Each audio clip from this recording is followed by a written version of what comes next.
The courtroom laughed first. He smirked, leaned back, and mocked his ex-wife for standing alone.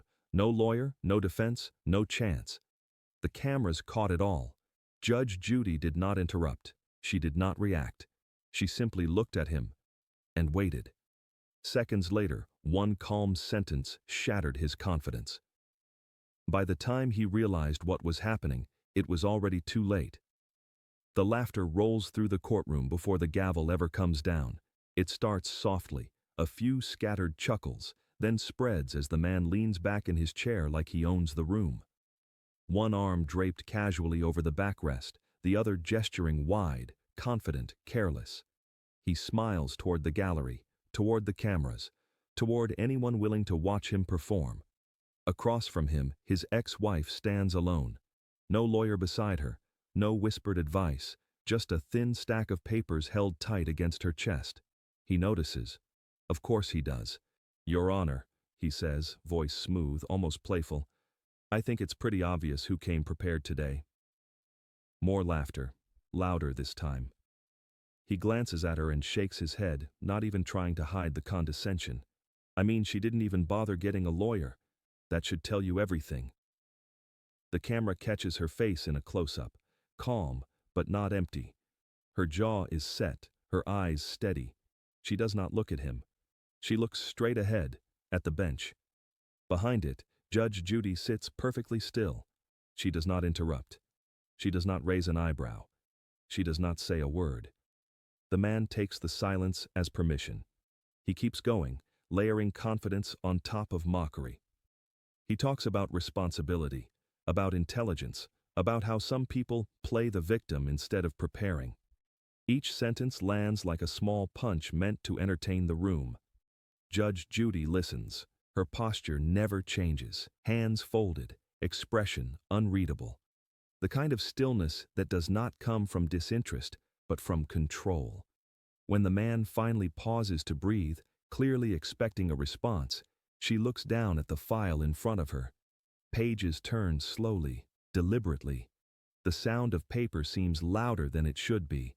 The woman is finally invited to speak. She steps forward slightly, papers trembling just enough to show they matter. Her voice is quiet, but steady. She answers only what is asked. No speeches, no jabs, just facts, dates, numbers, simple statements that do not reach for sympathy. The contrast is impossible to ignore. Where he sprawls, she stands straight. Where he performs, she explains. Where he mocks, she waits. Judge Judy nods once, almost imperceptibly. The man smirks again, convinced the moment favors him. He taps his fingers on the table, relaxed, amused, already imagining the verdict.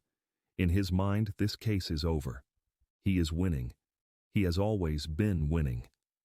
Judge Judy looks up at him for the first time. Her gaze is steady, focused, sharp. "Sir," she says calmly, "you seem very confident today." He grins. "I am, Your Honor." She holds his eyes for a beat longer than comfortable. "Good," she replies, "because confidence makes people talk." The room quiets, not completely, but enough. Judge Judy lowers her eyes back to the file and speaks again. "Let us begin." And just like that, the laughter fades into something else entirely. The gavel does not strike right away. Judge Judy lets the quiet stretch, long enough for discomfort to settle in. The man shifts in his chair, still smiling, mistaking patience for approval.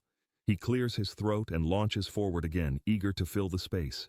"You see, Your Honor," he says, leaning in now, voice louder, sharper. "This has been the pattern for years. She avoids responsibility. She waits for someone else to fix things.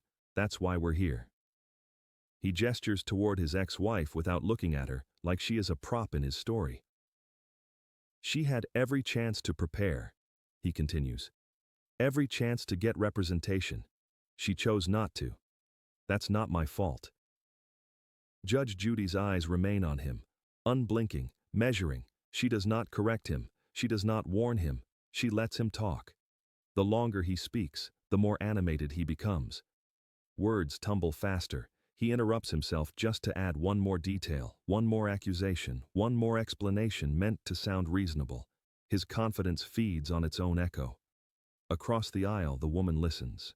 Her hands tighten slightly around her papers, not shaking now, grounded. When she is invited to respond, she steps forward again, voice low but clear. She does not look at him when she speaks.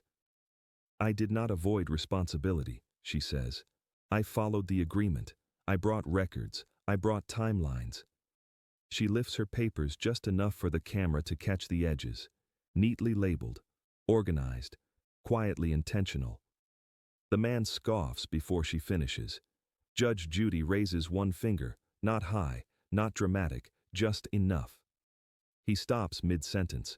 The silence that follows feels different this time, thicker, watchful. Judge Judy turns her attention to the woman, asking short, precise questions, dates, amounts, confirmations. The woman answers each one directly, without commentary. No emotion wasted, no extra words offered. The contrast sharpens with every exchange. The man rolls his shoulders, clearly irritated by the shift. When Judge Judy turns back to him, he straightens, ready to reclaim the floor. His answers are longer now, less playful. He explains everything twice, just to be safe. Too safe. Judge Judy tilts her head slightly. "Sir," she says, "you are answering questions I did not ask." He laughs nervously. "Just trying to be clear, Your Honor." "I will tell you when I need clarity," she replies. Her tone is calm, unmoved, final. The gallery senses it before he does. The mood has changed. The laughter from earlier feels distant, almost embarrassing now. The cameras linger on his face as his smile tightens, holding on a second too long. Judge Judy looks down at her notes again. Then she asks him to submit his documents. He slides them forward confidently, still convinced this is procedural, routine, harmless. He taps the table while she flips through the pages, eyes scanning, stopping, returning. The tapping slows. Judge Judy pauses on one page longer than the others. Her finger rests on a line of text. She looks up. "Sir," she says evenly, "help me understand this date." The man opens his mouth to answer, then hesitates. And for the first time, the silence does not belong to the judge, it belongs to him.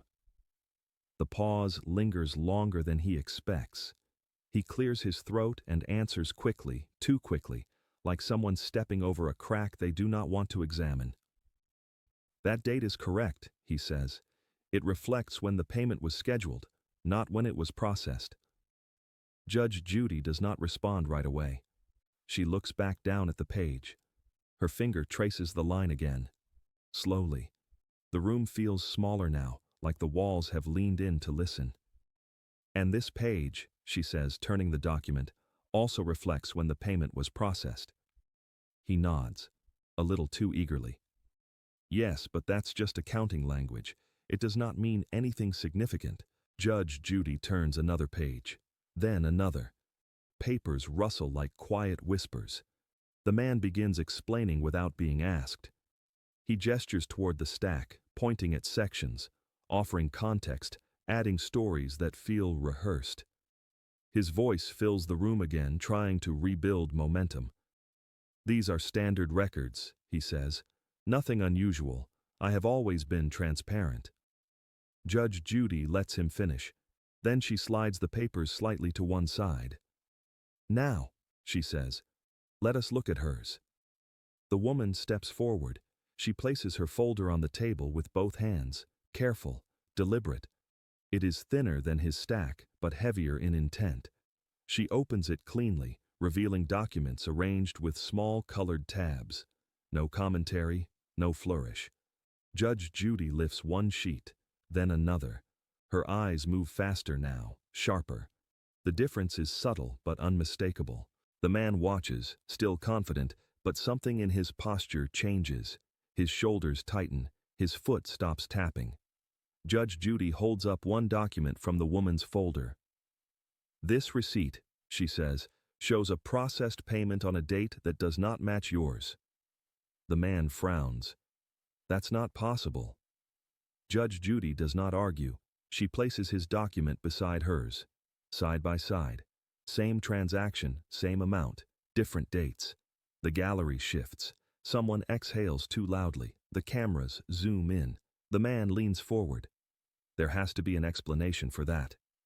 I am sure there is, Judge Judy replies calmly. She flips to another page in the woman's folder. And this email, she continues, confirms that the delay was acknowledged. The woman remains silent, eyes fixed on the bench. This is not the moment to speak. The papers are speaking for her now.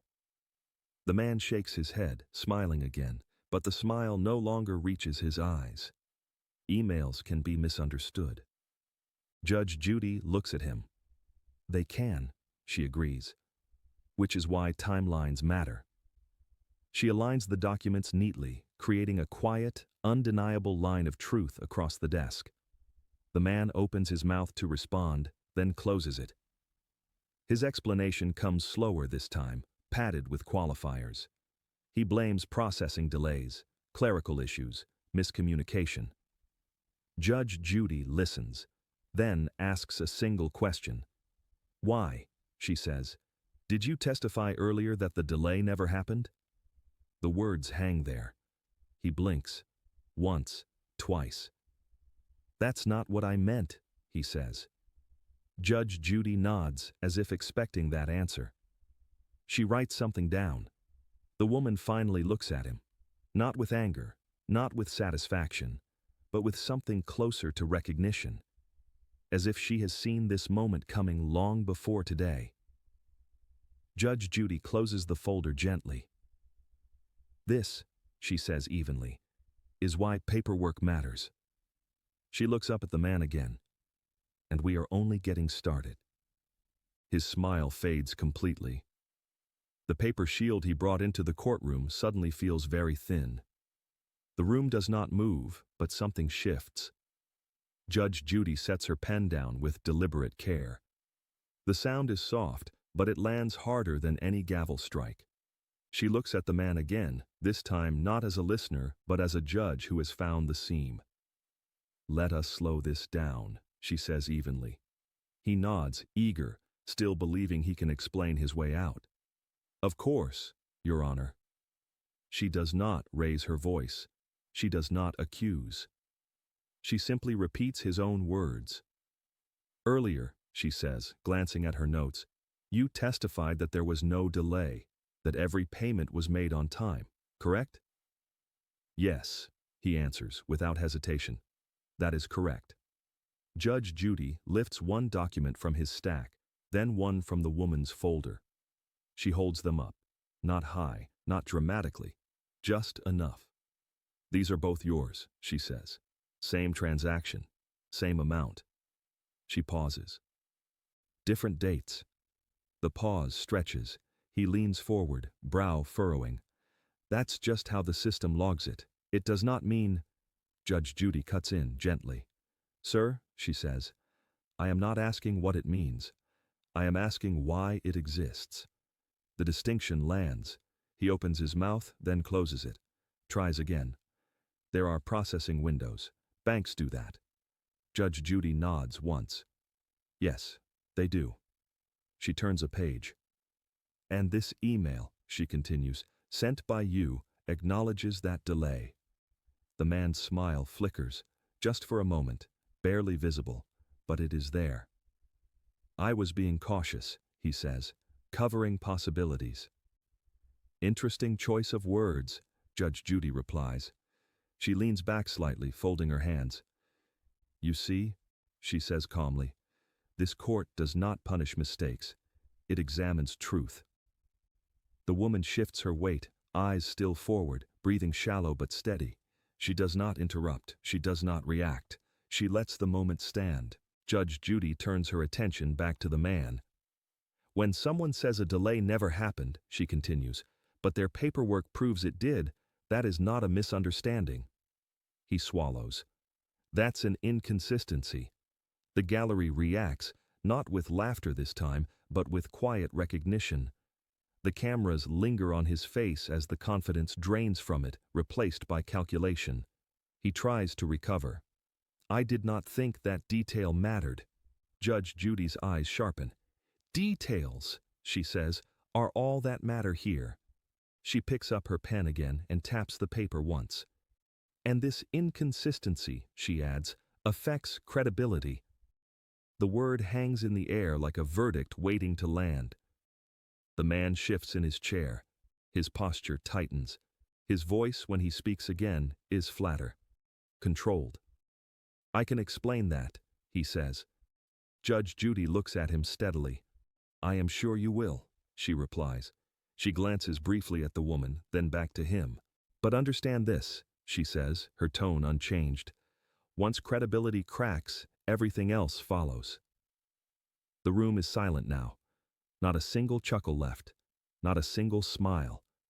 The man nods slowly, realizing, too late, that the ground beneath him has finally given way, and the case he thought was over has only just begun.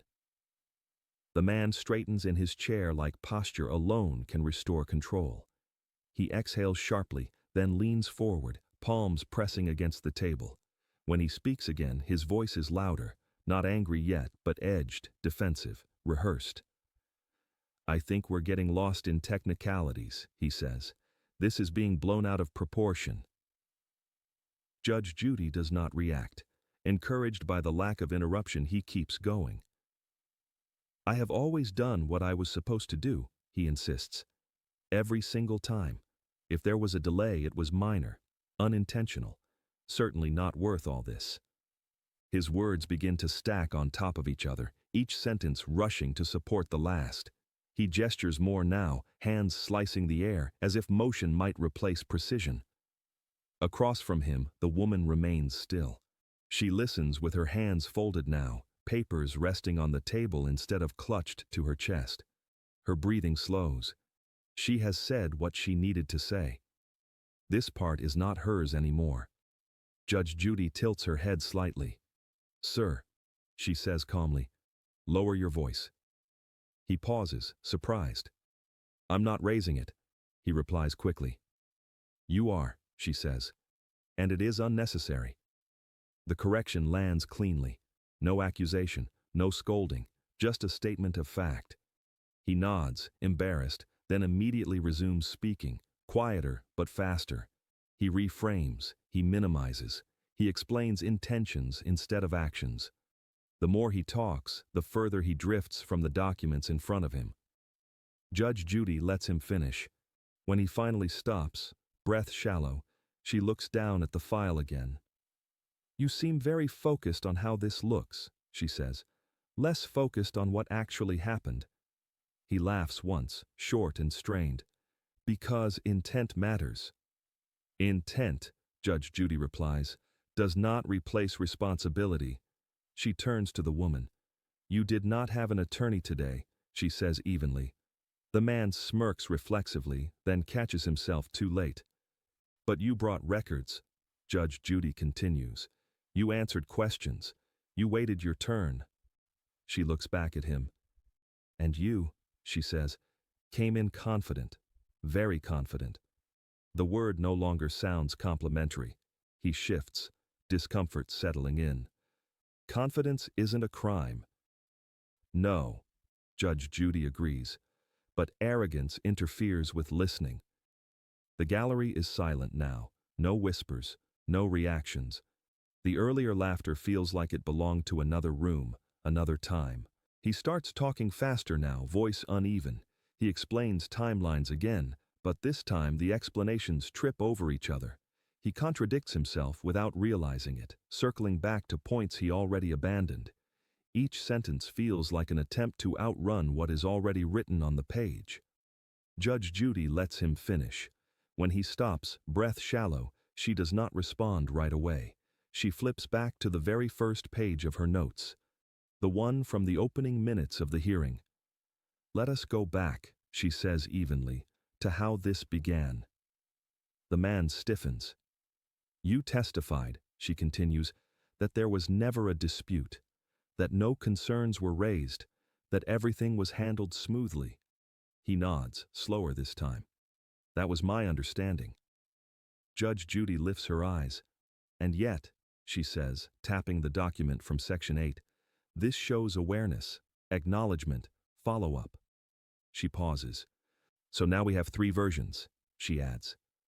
What you said then, what you said earlier today, and what the records show. The man rubs his hands together nervously. I didn't think wording would matter this much. Judge Judy's gaze sharpens. In court, she says, words are evidence. The gallery remains silent, but the energy has shifted again. This is no longer tension. It is exposure. The man's shoulders sag. His posture collapses inward, as if the chair suddenly weighs more than it did before.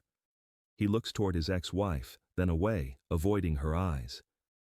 Judge Judy notices. You mocked her for standing alone, she says. But she has not changed her story once. The woman sits quietly, eyes forward, her stillness now a contrast to his unraveling. You, Judge Judy continues, have changed yours 3 times. The man opens his mouth to object, then closes it, his lips pressed together, thin and pale. I'm not trying to lie, he says finally. I just didn't expect this level of scrutiny. Judge Judy nods slowly. That, she says, is the sound of confidence evaporating. She leans back slightly, giving him space to feel it. This court does not punish people for being wrong, she adds. It punishes them for pretending they are not. The man exhales sharply, the fight leaving him all at once. He nods, not in agreement, but in surrender. Judge Judy glances down at the file again. There is still one statement you made at the beginning of this hearing, she says, that we have not revisited. His eyes lift, wary. You said, she continues calmly, that you were never asked to fix this. She slides one final document forward. Explain that. The man stares at the page. His confidence is gone now, completely. And what replaces it is something far more dangerous. The truth, with nowhere left to hide. The man does not answer right away.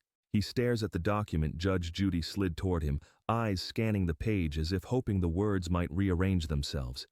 His finger traces a line, then stops. He swallows. That's not what that means, he says finally. Judge Judy does not move. She does not respond. She simply waits. He looks up, searching her face for a reaction, for any sign of mercy or impatience. There is none. Just attention. I was informed, he continues, choosing his words carefully now, but I wasn't asked directly, not the way you're suggesting. Judge Judy nods slightly, inviting him to keep going. The email was vague, he adds. It didn't say action was required. I didn't ignore anything. The explanation sounds practiced, but thin. Even he seems to hear it as he speaks. His voice trails off at the end, uncertain. Judge Judy looks down at the document again. This email, she says evenly, includes a follow-up and a response. She turns the page. From you. The man blinks rapidly. That was just an acknowledgement. Judge Judy raises her eyes. An acknowledgement, she repeats, that you were asked to address the issue. The word asked hangs in the air. He shakes his head slowly. I didn't think it was serious. Judge Judy leans back slightly. That, she says, is not the same as not being asked. The distinction lands like a quiet blow. The gallery feels it. No gasps, no murmurs. Just a collective stillness as the lie begins to collapse under its own weight. The man rubs his face with both hands, dragging them down slowly. When he speaks again, his voice is lower, stripped of its earlier edge. I guess I should have handled it differently, he says. Judge Judy studies him. Earlier, she says, you stated clearly that you were never asked to fix this. She taps her pen once against the paper. That statement is false. He does not argue this time. Silence fills the room again, but it is different now. Not tense, heavy, like something unfinished refusing to leave. Judge Judy turns her attention briefly to the woman. You testified consistently, she says. You provided notice. You followed up. You documented everything." The woman nods, eyes moist but steady. "This is not vindication, it is recognition." Judge Judy turns back to the man. "A lie does not disappear just because you stop repeating it," she says calmly. "It lingers." He lowers his gaze, shoulders slumping. "And when a lie lingers," she continues, "it affects every other word that comes after it." She closes the file slowly, deliberately. The sound echoes. The man looks up again, fear flickering across his face. Judge Judy meets his eyes. "There is one more thing," she says, "and once we address it, there will be no room left for explanations." She opens the file again and reaches for a document he has not seen yet. The room seems to hold its breath, because whatever that paper contains will not challenge his story. It will end it. Judge Judy holds the final document differently, not like evidence, like a mirror. She does not slide it across the desk right away. She reads it first, eyes moving slowly, carefully, as if weighing more than words. The man watches her face, trying to read what is coming, but her expression gives him nothing. "This," she says at last, "is not about a missed payment." He stiffens. "It is not about dates, or delays, or paperwork." She lifts her eyes to him. "And it is certainly not about whether she had a lawyer." The room feels colder somehow. Judge Judy places the document down and turns it so he can see it. "This is a message," she says evenly, "sent after the financial issue was already addressed." The man leans forward, confusion flickering across his face. "I don't understand." "I know," Judge Judy replies. She taps a single paragraph. "In this message," she continues, "you state that fixing the issue would set a bad precedent." His breath catches. "You weren't worried about money," Judge Judy says quietly. "You were worried about control." The word lands hard. The woman's hands tremble slightly on the table, not from fear, from recognition. Her eyes lift, glassy now, fixed on the judge. Judge Judy continues. "You delayed," she says. "You minimized. You denied." She pauses. "And when she finally brought the issue here, you mocked her." The man shakes his head weakly. "That's not fair." Judge Judy's voice does not rise. "Fairness," she says, "ended the moment you decided she deserved to struggle." Silence floods the room. "This case," Judge Judy says, "was never about whether you could pay." She gestures gently toward the woman. "It was about whether she would give up." The man's face collapses inward, his shoulders slump. The fight drains out of him completely. "I didn't think it would go this far," he whispers. Judge Judy studies him. "That," she says softly, "is because you never thought she would stand here." The woman's breath shudders. She presses her lips together, holding herself steady. Judge Judy turns to her now.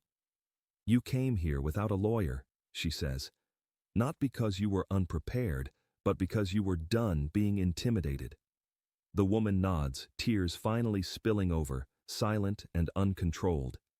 Judge Judy looks back at the man. "And you came here confident," she says. "Because you believed she would still be afraid." He opens his mouth to respond. Nothing comes out. For the first time since the hearing began, he has no words left. Judge Judy closes the file.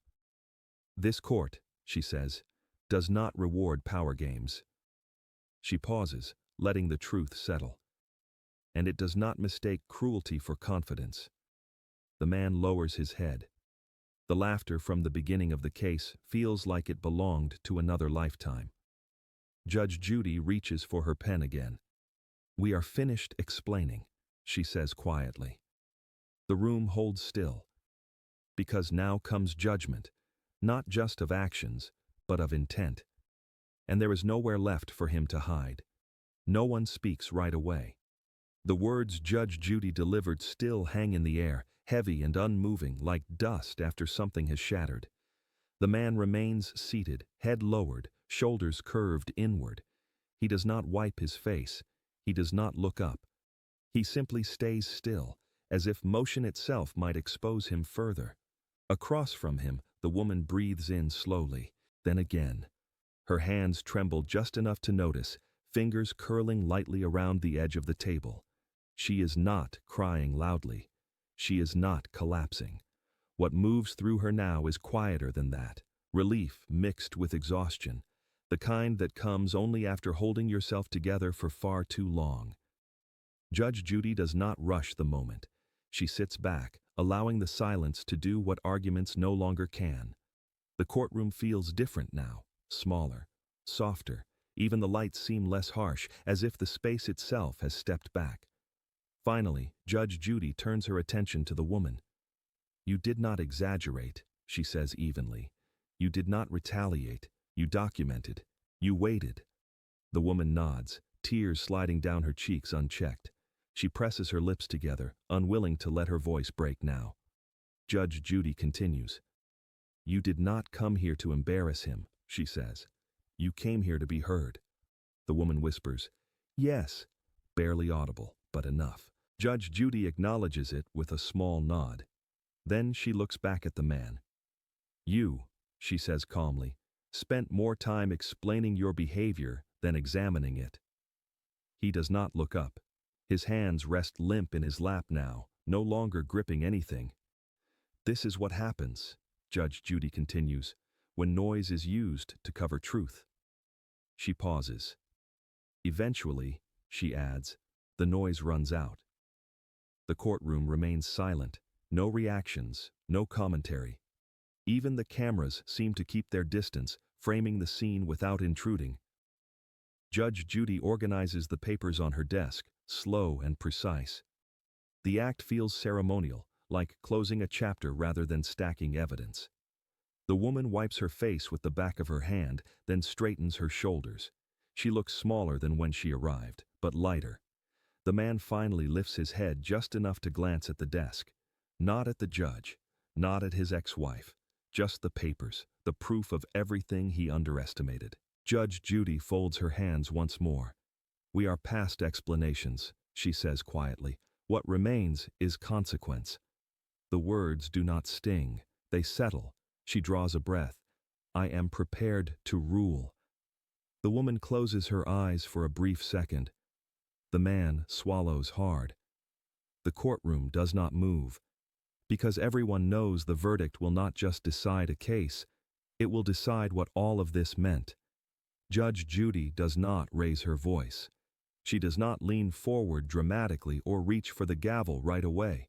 She simply looks at the papers one last time, then up at the man, and finally at the woman.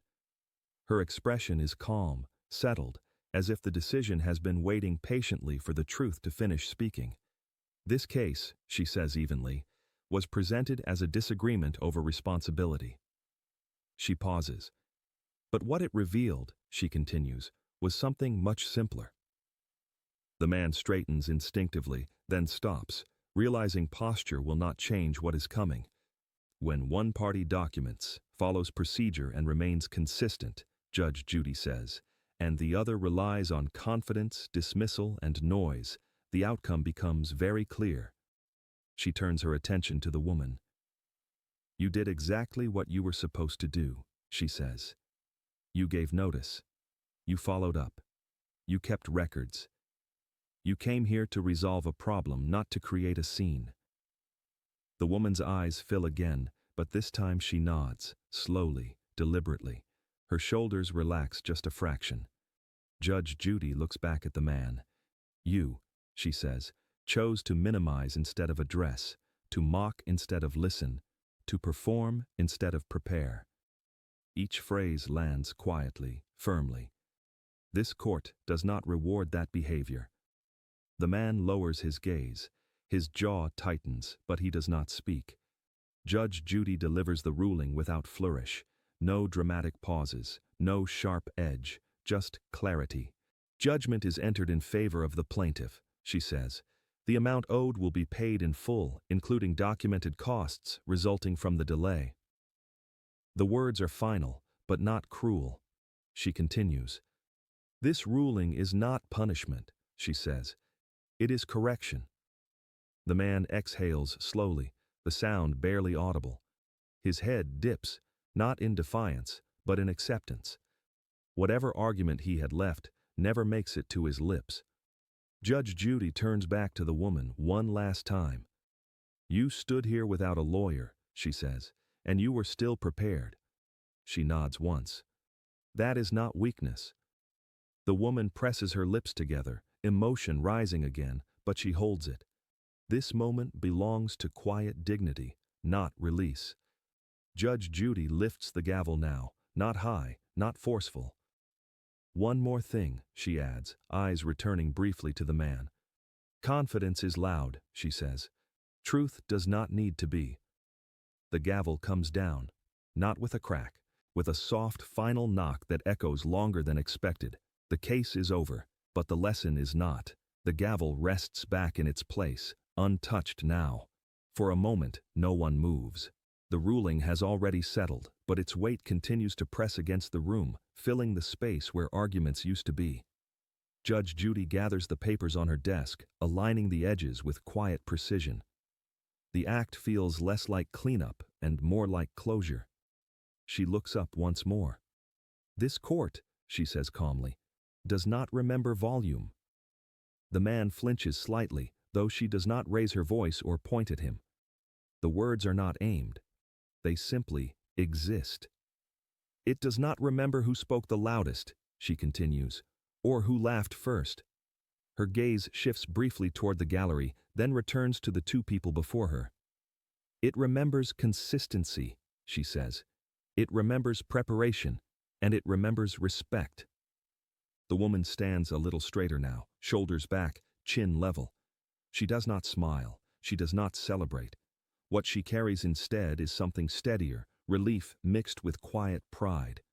Judge Judy turns to her. "You came here alone," she says evenly, "but you did not come unarmed." She gestures gently toward the folder. "You brought truth, and truth holds up." The woman nods, blinking back fresh tears, her grip tightening briefly on her papers before relaxing again. Judge Judy looks back at the man. "You walked in confident," she says, certain that charm would replace preparation. He nods slowly, eyes downcast. The mockery is gone now, replaced by something smaller, something human. "This court will remember your documents," Judge Judy adds, "not your jokes." The silence that follows is not heavy anymore. It is clean, final. Judge Judy pauses, then speaks one last time. "Cases end," she says, "but conduct follows you." The man absorbs that without argument. The woman gathers her belongings, careful, unhurried.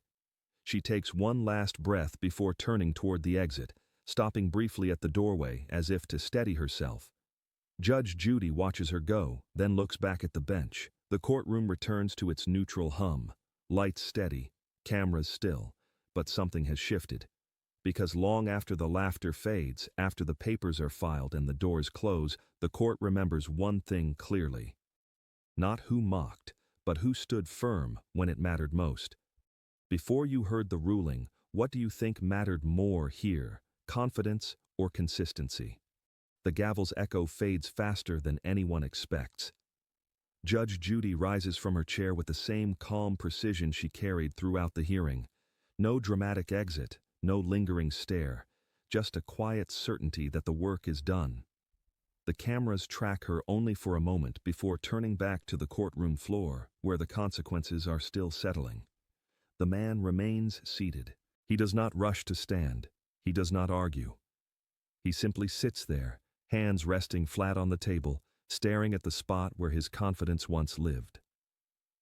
The laughter that opened the case feels distant now, almost embarrassing in memory. A sound from a version of himself he no longer recognizes. When he finally stands, his movements are slow, careful. He avoids the gallery, avoids the cameras, avoids looking at her. Across the room, the woman gathers her papers. They feel lighter in her hands now, even though nothing about them has changed. She pauses for a moment, fingers brushing the edge of the folder that carried her through this alone. Not to savor the win, but to steady herself. She exhales. Then she walks toward the exit. The man watches her go, but not the way he once did. There is no smirk, no comment, no need to perform. Whatever power he thought he had over her dissolved quietly, without spectacle. Judge Judy's final words still linger in the air, unspoken now but impossible to forget. Truth does not need volume. Arrogance always costs more than it promises. The courtroom resets itself. Chairs scrape softly. The clerk organizes files. Another case waits its turn. Justice moves forward, indifferent to ego. The man steps away from the table last. As he passes the cameras, he keeps his head down. There is nothing left to say. No one left to impress. The laughter he invited never follows him out. At the doorway, the woman pauses once more, not to look back, but to breathe, fully, freely, for the first time in a long while. She steps outside. The doors close behind her with a quiet finality. And in that silence, the lesson settles where it belongs. Mockery fades. Confidence collapses. But truth, quiet, patient, and prepared, always gets the last word.